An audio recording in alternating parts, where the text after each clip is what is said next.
ए भाई के करता बड़ फुलावना, ए भाई के कर फूरब फुलावना, हमरा मालू के गवना हो गइल, हमरा मालू के गवना हो गइल।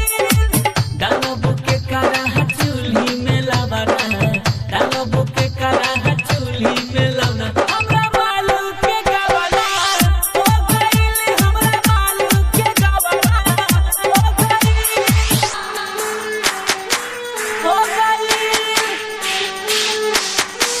हो गइल। Patel recording studio Kuchaipur.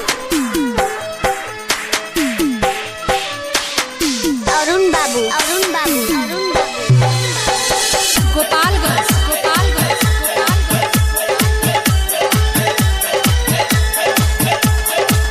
उसुतिया पना महरद के लागे, हम यहाँ घंटा डोलाइब रे।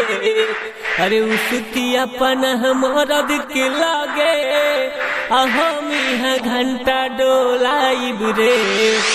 अपने हाथ में धके हिलाई, अपने हाथ में धके हिलाई, इहे रोज के उठावना हो गइल, हमरा मालू के गवना हो गइल,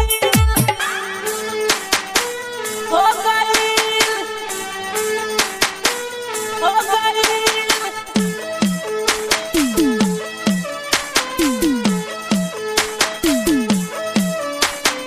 अरुण बाबू, अरुण बाबू, अरुण बाबू, गोपालगंज गोपालगंज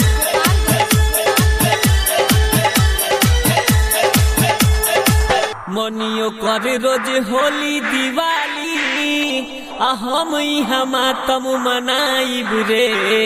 अरे मनियो करे रोज होली दिवाली, हम यहाँ मातम मनाइब रे। तकिया धके रोज रतिया बिताई, तकिया धके रोज रतिया बिताई।